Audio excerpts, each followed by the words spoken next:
suis archéologue municipal, donc effectivement je travaille sur l'étude et l'expertise du patrimoine archéologique du bâti ancien à Poitiers et je participe avec les membres de l'équipe de direction culture patrimoine à l'élaboration de ce projet de réhabilitation. Mon rôle en particulier consiste en quelque sorte à jouer le rôle d'assistant à maîtrise d'ouvrage et consiste à accompagner les équipes pour les conseiller sur les aléas archéologiques, sur l'anticipation des problèmes qui pourraient intervenir dans le cadre de l'élaboration de ces projets.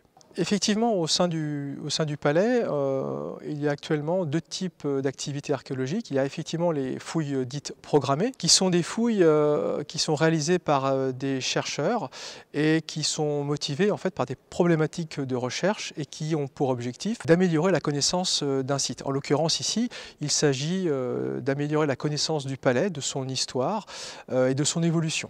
C'est une archéologie qui est choisie, c'est-à-dire qu'effectivement on choisit un lieu en particulier et on cherche effectivement à en améliorer la connaissance. En revanche, l'archéologie préventive, elle, est déterminée par la nécessité de sauvegarder les vestiges qui seront destinés à être détruits par la connaissance et par l'étude.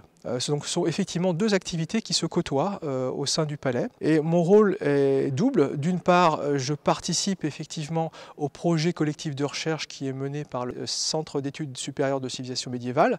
Et dans ce cadre, j'apporte ma compétence en matière d'études de l'archéologie antique. Et effectivement, dans le cadre de l'archéologie préventive, mon rôle est d'accompagner les équipes en interne pour mener à bien le projet et d'anticiper certains aléas en fonction de l'impact de ce projet sur le patrimoine archéologique du site. Alors, le palais est un monument emblématique de l'histoire de la ville de Poitiers et le fait de pouvoir conduire une étude archéologique, c'est évidemment une fenêtre ouverte sur l'histoire de ce monument. Et effectivement, la richesse, on pourrait parler des richesses, puisqu'effectivement, dans cette longue histoire, il y a eu évidemment plusieurs phases de développement.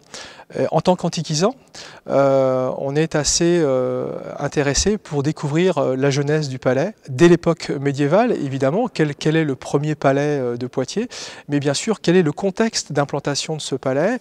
On sait qu'il est établi sur les vestiges du rempart tardo-antique, qui est construit vers la fin du IIIe et le début du IVe siècle, mais on sait également qu'il est sur un point névralgique en fait, du centre urbain de l'Antiquité, puisqu'effectivement, il est construit aux abords du Forum. Donc ce qu'on espère, c'est que les découvertes qui seront réalisées pourront renseigner progressivement la nature effectivement de ce secteur urbain et de comprendre quelles sont les modalités d'implantation en fait, du complexe palatial sur les vestiges antiques et de la fin de l'Antiquité.